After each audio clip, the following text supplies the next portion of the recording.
Welcome everyone to round number 3 here of Psycho Turtle Plays, this presentation of the Gym Challenge Winter Cup here for our Psycho Turtle Plays tournament at Abigail, California. I am Mrs. Coronel, that is Dennis Geisler. We have two notable trainers for this round here. It's got Abigail Watson and David Huttner. It's going to be Abby on the Koraidon, Brute Bonnet, Chiyu, Fluttermane, Heatran, and Walking Wake.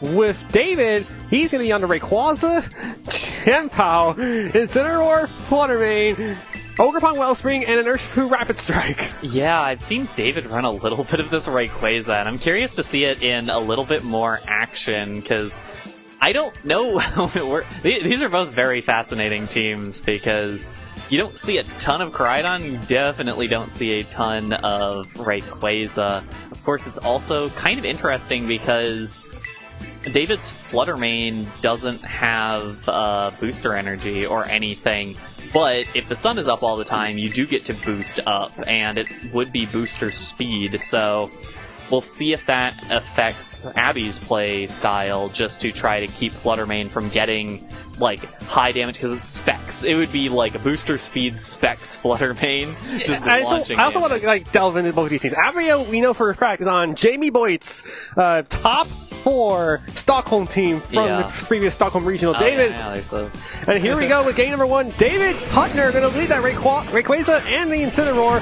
It's going to be Koraidon and Fluttermane as the lead. And here's the first counter of the day. Ori Calcum Pulse activates. Wait a minute, why didn't it Photosynthesis trigger? No, there you go, Airlock's in play. Yeah, that is fascinating. Yeah, this is a really, really strange matchup. Yeah, and Rayquaza does shut that down to a decent degree. Koraidon's Life Orb, so it actually did get dropped. Usually the Koraidon is where you slot in the Clear Amulet, but it's Life Orb, so they're already getting dropped by the Incineroar. Yeah, the trend lately for these Koraidons have been Life Orb, because, like, who cares if you get intimidated if you just deal great damage in close combat? Yeah, well, and I guess the question is, but now do you do enough damage? And do you also just get one hit KO'd by Rayquaza? I think the bigger issue is that Airlock's in play, is now that Ori Calcum Pulse is basically negated. Yeah, pretty much. And here's the Terra Normal from this Rayquaza. You want to know why people thought Rayquaza was a sleeper pick? You know, people thought Extreme Speed Rayquaza was going to be a thing, but sadly it's just never been the case. Fade Out goes into Koraidon pretty safely. Fluttermane does convert an Azalene, which is a defensive terror into that Rayquaza. Yeah. Oh my god, that did negligible damage to that Rayquaza, and it gets a Sword Dance up. Whew, Rayquaza's getting ready to hit. It is getting ready to hit. It's a staple from all the way back in 2019, like when it was Mega Rayquaza, you know, Sword Dance, Extreme Speed, and Dragon Ascent, all great. And Airlock's already putting in work, because that Fluttermane, important to note, it is holding out Fairy Feather, but Photosynthesis is already turned off. Yeah, Photosynthesis doesn't get to work right now out of Airlock. That is the one thing here for the Rayquaza. It's got normal and flying damage, so it doesn't really do anything to steel types. Heatran's going to be really good against it. And there's the protect from David's Rayquaza to make sure it doesn't take as much damage from that Moonblast as it was targeting it. And so it is holding out Assault Vest, so it did take the first one pretty lightly. U-turn goes into the Fluttermane. That literally did 9 damage. It did 9 damage. But, I mean, it just needed to get the Incineroar out of there to cycle back in whenever Koraidon came in again.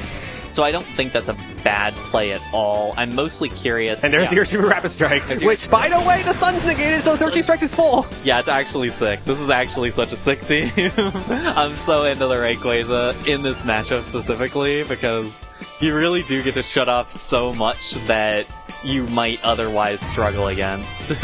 And there are obviously 2 reasonably popular restricteds that set Sun, and you have a great matchup against both of those. Neither of them are overwhelming by any means, but you do have a great matchup against both of those, that's for sure. Here's the first +2 Extreme Speed Terra Normal from this Rayquaza. It doesn't even do half the Heatran. It's still into a Steel type, and that Heatran's cool. And there is that Searching Strike into that Heatran. It's going to get KO'd, and that Choice Scarf is important because it did outspeed that Fluttermane.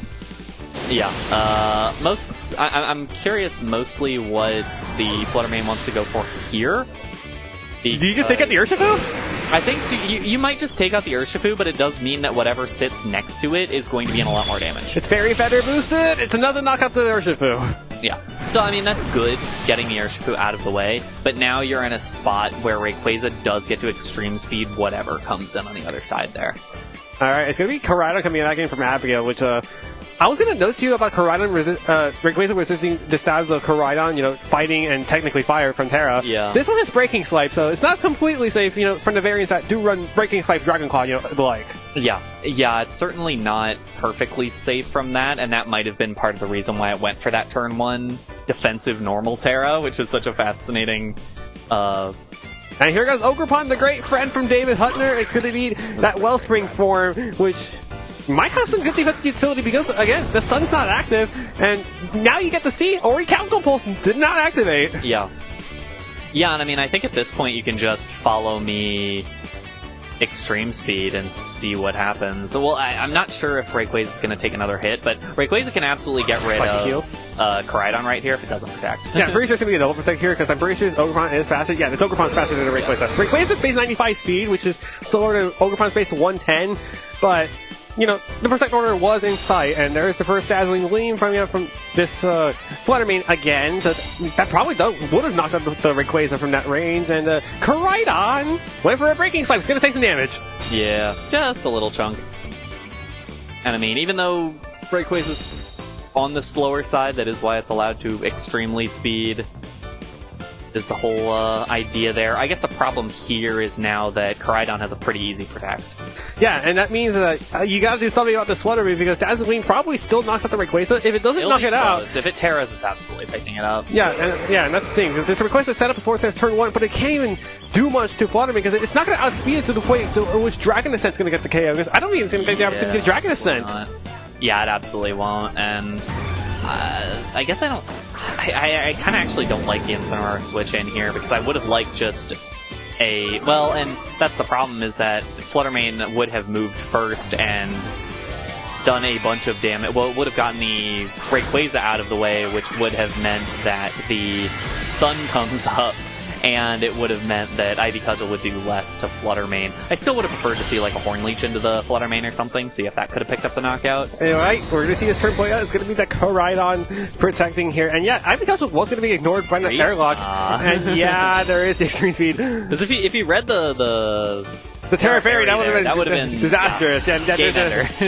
Yeah, we've seen games lost off Terra Fairy Fluttermanes before, but not this one, as Rayquaza falls to that Dazzling Gleam, which means Photosynthesis and Ori Counter Pulse are online again. Yeah, and also the Sun's on. And the Sun's actually down now, which is really funny. You might have to switch around a little bit to get that to work, because part of the advantage is also that Ogerpon does way less damage, but I think it makes sense just to go for the switch, play it slow a little bit, and you know that Koraidon and Fluttermane are going to be able to win against these two. Oh yeah, I mean... And that's even aside from anything that Walking Wake can accomplish, which is a lot. It's choice specs. Alright, there's a Protect coming out from this Fluttermane, so make sure it doesn't get faked out. Ivy Cudgel combination. Fake out into the Walking Wake. It's going to do a decent chunk.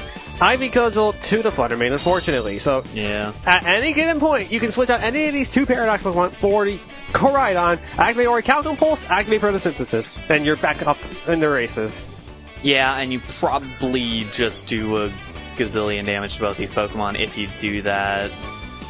And yeah, I think Walking Wake just back out makes a lot of sense. Because now you get Fluttermane to do Fluttermane things. Although all it's really doing is boosting its speed, but, I mean, it's still Terra Fairy Fluttermane. You're going to hit with a gazillion damage with Dazzling Gleam right now. And it is a speed booster from this Fluttermane, a good thing to know for future references in this battle and this set from Abigail Watson. And this is a Dazzling Gleam. It doesn't even do a lot of damage to Ogerpon. It gets a Horn Leech up, but that's a resistant Dragon type. Yeah, that's not who you want to Horn Leech there.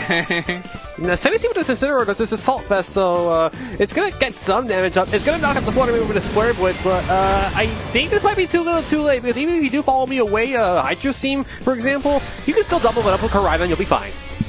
Yeah, and the... what's it called? Walking Wake can't lock into Hydro Steam at this point, but it can also really easily lock into Draco Meteor or even Dragon Pulse. Just click Dragon Pulse 3 times and you're certainly going to win this battle, and I don't think that... A special attack booster! Oh my goodness, that's going to be a lot of damage. Booster, yeah. I'm lowering my statement to 2 Dragon Pulses wins it, and that's even aside from anything Koraidon can do. Okay, yeah, David's not going to try... David's not even going to play it out. That's game number 1 to Abigail. Yeah, and I I do think a lot of that ended up coming down to Rayquaza. There was that turn where Koraidon didn't protect and David double protected, and it meant that Rayquaza couldn't do anything the next turn. And I think that was one turn where it's just like, at some point you have to be aggressive. Obviously, it's easy to say in hindsight, because if it was all three of them protected and Fluttermane did whatever, or even all four protect, then you very easily say, okay, cool, I extreme speed your Koraidon and I win the game. I think the bigger issue for David was most definitely not Fluttermane, because that Fluttermane actually gave a lot of issues to the extreme speed game plan, because that ghost typing was annoying for as long as it is, and ghost types are why you have the Gen Pow, but at the same time, there's 3 different forms of fire type damage from Abigail, so David probably was scared off of bringing Gen Pow and brought this Pokemon accordingly. Yeah, and I honestly... Because obviously Incineroar got the knockout with the Flare Blitz on Fluttermane, partly because it was in the sun. I wonder how much it does without the sun. Like, pretty sure it's a knockout. Yeah, it's probably still a knockout with even with Airlock up. So I think that's part of the pressure that you have to bring, is just say, if you leave Fluttermane sitting there without a Protect in front of even just Incineroar, you're done. And that would make it way easier, because we saw Incineroar takes a couple of those hits. Yeah, that Assault Vest is actually doing a lot of good work against that Fairy Feather Fluttermane. Yeah, so you can play a lot more defensive in that case and start to, play it out a little bit differently. And I think that's probably where David needs to approach, is just still using some of the same Pokemon, but... And it's going to be an Urshifu lead this time with the Rayquaza. It's Heatran Fluttermane this time from Abby, and, well, there is no photosynthesis, but just in case, the Airlock's now active. Yeah, I like this lead a lot, actually, from David, because... And I kind of worry about it from Abby's side, because Heatran's not really doing anything, because Urshifu just KOs Fluttermane. Yeah, I was going to say, I think you have to KO the Fluttermane. Fluttermane's cooked. It's cooked unless it double switches out, unless it does Koraidon switch in, which we're not going to act... I mean, it is going to be already countable to set the sun, but that's all it's doing. Yeah. Angel will set to a Frenzy. I think Rayquaza has something to say about that. Yeah. And the Terra comes out. I believe that's from David. It's going to be the Terra Normal again. No, it's going to be Terra Water on Urshifu, actually. I like that. It's not... Oh, actually, I'm kind of worried about that, because I wonder if that means it's going to try to go into the Heatran and try to finish that off first. Or, if you presume, this Fluttermane can survive 1 Surging Strikes, because some of these Fluttermane, they're trained to live with Surging Strikes from base form, but never from Terrestrialize. Yeah, well, because it's basically impossible to... It's pretty much impossible to take a Terra Water Surging Strikes with 55 base attack and base HP and defense. Swords Dance, do we see it? That was Dragon Ascent, Gorora's gonna go down! Yeah, that's game number 2, I think. That was a real nice read from David there on that first turn, and I don't think that we're doing the rest of this battle. I mean, the rest of the battle will probably take place, but I don't know if anything in particular is going to be happening here, because... I mean, Heatran is just gonna drop to a Surging Strike. No, yeah, Terra Fairy. Walking Wake against the world. Yeah, it will. If you're using your Terra on Heatran to try to get it away from that, and then you still get taken down, like, I don't know about this one. I'm not sure that there's much of a chance here for Abby in this one. It's going to depend on whether or not the Heatran can survive the turn, because I think there's a strong chance this could be a double into the Heatran just in case it is Terra Fairy. Heatran has to play some real nonsense Magma Storm stuff if it wants to win this. Alright, we see this resolution finish it off, and Rayquaza is going to protect. I like that. Yeah, that's actually pretty good, because this Walking Wake has to lock into a move, and we're going to see it being... Okay, first of all, Surging Strikes, not in Sun, Airlock's still up. It's going to do half, I think. Little over half. It's good. It's not awful damage. 2 will take the KO, and... It is half, okay, cool. Heatran can't really do anything about that.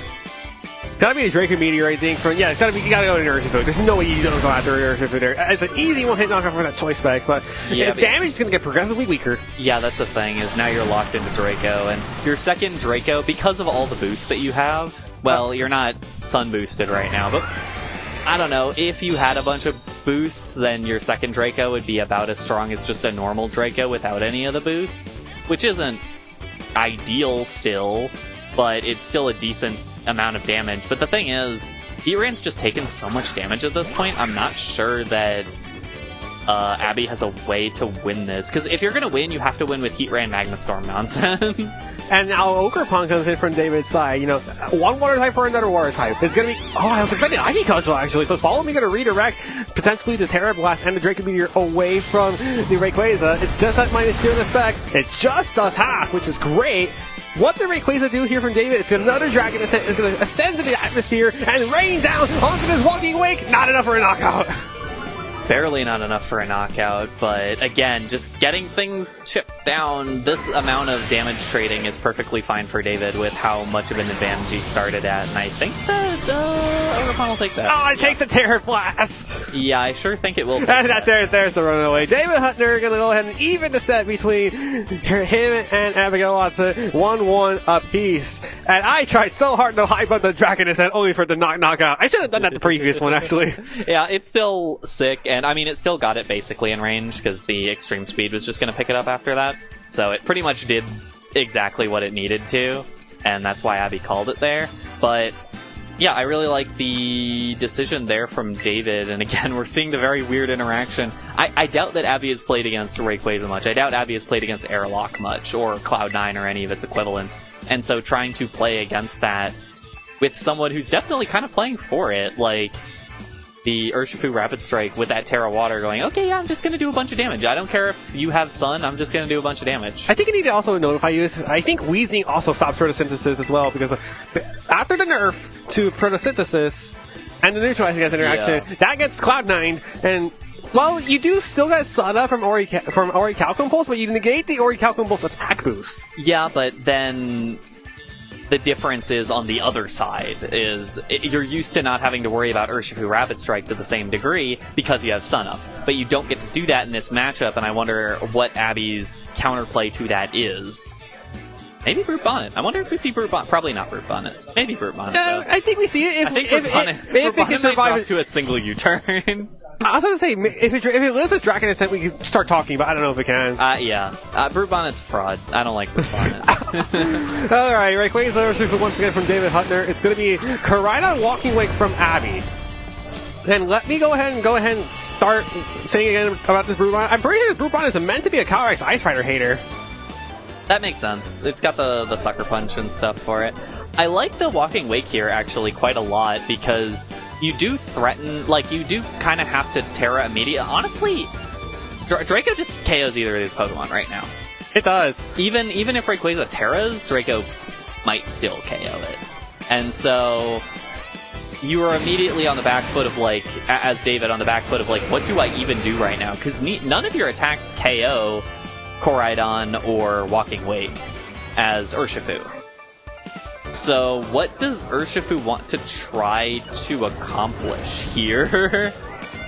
Nothing, as it protects. Yeah. Time to see what his Urshifu does here, because the close combat or U-turn has to come out. Okay, I was going to say there was a third option that David could go for, but it didn't even happen. So U-turn going to go into the Walking Wake, going to switch it out. It's time to see what comes in here, because I'm looking at the screen and I don't think I like David's back to. Fluttermane's one of them. Yeah, if it's Fluttermane, it's going to take a Dragon move, but I don't know if it's actually... You know, it takes the close combat into the protected Rayquaza, thinking it's going to be a Terra Normal. And it's a Draco Meteor. Is it into the Protect? No, the Fluttermane. I mean, David didn't take any damage that turn. I can never really say something bad about a player who didn't take any damage that turn. The question now is, what do you do from here? Fluttermane should be the fastest thing on the field. It should do a ton of damage also. But remember, and probably photosynthesis is off. Yeah, photosynthesis is off, but Fluttermane just has the wheels to be faster than everything. Yeah, well, it's going to scare away the Walking Wake for now. Yeah, you basically are forcing a Terra and a Switch out. And then he doesn't comfortably take Fairy moves because it's double resistant from Fire and Steel types. And David gonna Terra again. Is this Terra Fairy on Fluttermane? Alongside that choice specs? It is! It is. Now I wonder how much this is going to do. Because I think we're pretty confident that Koraidon is going to Terra Fire here. Alright, what's next? It is that Terra Fire from Koraidon. And David's popping up. I think he might have gotten the turn correct. Yeah. And if he did, and if he knows how much this is going to do, then... hey, good for him. Alright, there is that Terrifier for Ryan. Always scared of enabling his own Fluttermane partners, unfortunately. Yeah. Extreme speed, nothing to Heatran, but I think it's more so popping off on the On the Flutter Mane, maybe? Okay, Dazzling Gleam comes out. How much this does? It'll do a lot. No, it actually didn't do really anything at all. Breaking Swipe, which is going to hit the... It's going to hit the Rayquaza. Fortunately, not going to take an attack drop because of that Clear Amulet. Yeah, it does have the Clear Amulet. Now, that's not what I anticipated. I really didn't think the Breaking Swipe was what was coming out there. Because, I mean, Flutter Mane just eats it. Flutter Mane just gets to sit here for a while, and we might actually see the side win condition for Abby, which is Magma Storm nonsense, as I kind of described earlier. You do have Zoom Lens, so you don't miss Magma Storm. If you move last. Yeah, which, I mean, Heat Ran's slow. Heat Ran's really slow. It's going to be slower than all the Okay, another Dazzling Gleam comes out from this Water Main, and it's going to do not a lot of damage different than the last time. It's building up. Yeah, it's building up, and a critical hit and a Heat Tread as well. Water Main going to progressively get through this Breaking Swipe, not much problem, as Rayquaza also protects as a Sidewinder. Yeah. And he transcends the substitute. Yeah, I think Abby really has to win through Heatran here because Koraidon's done. Koraidon is definitely done for the battle. It might get hit by a... Well, yeah, you can Protect to stall out a turn or two, which I don't even know if that's the right decision, because Koraidon is definitely just trapped by Extreme Speed right now. It's just going to drop. Like, I don't think it takes an Extreme Speed at this range, and so you're kind of limiting yourself to protecting here, and that means that your Heatran is getting more opportunities to get hit. Well, Terra Blast is only going to remain a normal type, but thankfully Heatran is a special attacker, so it can utilize Terra Blast to some degree. It mostly wants to click Magma Storm. Yeah, in this case here. And Extreme Speed into the Protect. Yeah, the Extreme Speed into the... I'm mostly curious what Magma Storm's going to do here. One, I'm also a little bit curious if Dazzling Gleam breaks the sub. I don't think it should. I don't think it should without the crit. It's just Choice Specs and Terra boosted, and it's into a quad resistance to Heatran. I don't think this breaks the substitute. I don't believe so. See, it takes some damage, and yeah, it sticks around, and Magma Storm connects. I want to know what this ends up doing. Under half. Not a lot of damage. But it is going to go under half. It's going to go do over half because of the fact that Heatran is now trapping Flutter Mane, and that's swirling Magma. Yeah, it will do the lingering damage. The problem is just that I don't think Heatran is going to be able to... I don't know. Koraidon is out here, and the thing is, I think a Dazzling Gleam might KO Flutter Mane. I don't think it does, actually. David? We'll see. Never mind, I'm not going to make more comments about it. Dazzling Gleam comes out. There is no Extreme Speed this time, so it didn't just walk into a Ghost type. It does half. It does about half. What's next? This one's going to break the substitute because it took the second hit. What did Rayquaza do here? Did the Sword Dance? Did the Dragon Ascent? The Dragon Ascent to the Flutter Mane. So there's one Dragon. That's a call out, and yep. Smart play there. Got the Flutter Mane out of the way. That's all you need. I mean, it makes certain Pokemon's jobs easier. Like, maybe it makes the job easier for Urshifu, because now you never have to worry about speed disadvantage. Magma Storm connects again on the Flutter Mane. Okay, the chip's gonna knock it out. Yeah, it will, but at the same time, you're leaving their Rayquaza around, and so you know that Urshifu can come in here and feel pretty comfortable. Alright, there goes the Terra, and there goes the Flutter Mane from David Huttner. And Abby also lost her Flutter Mane, so both of those scary Ghost-type Pterodactyls down. Yeah. And in comes the Urshifu once again from David Huttner. And I think Abby brought out the Koraidon again? Yeah, bring out the Koraidon just to reset the sun, even though you are airlocked still. Yeah, if you can get the Rayquaza out of the way, get Sun up, get Walking Wake in, maybe you have a shot here. I think you have to accept that Heatran's dropping here and just try to get something out of it with Koraidon. The thing is, I think that... Surging Strike is just going to KO it! Yeah, I don't really know what you can accomplish as Abby right now, because Koraidon is absolutely dropping to whatever, and... I mean, maybe Heatran takes a hit here? Depends on what this Rayquaza went for. Probably went for another... Had to be Dragon Ascent. It has to be, right? Yeah, another Dragon Ascent. So it's going to survive, go into the atmosphere, rain down from the sky, does not knock out Heatran. I try hyping it up again. Yeah, it's still... And, I mean... I think Heatran can get rid of Rayquaza now? Yeah, is that -2 special defense? Absolutely. So Airlock now no longer in effect, so Sun's now finally active. Yeah, Sun is now active. Walking Wake gets to come in with the Sun active. Who's David's last Pokemon is what I'm wondering now. Is Walking Wake coming out from Abby as her last Pokemon now going to get the full benefit of the photosynthesis? It's Chen Pao for David!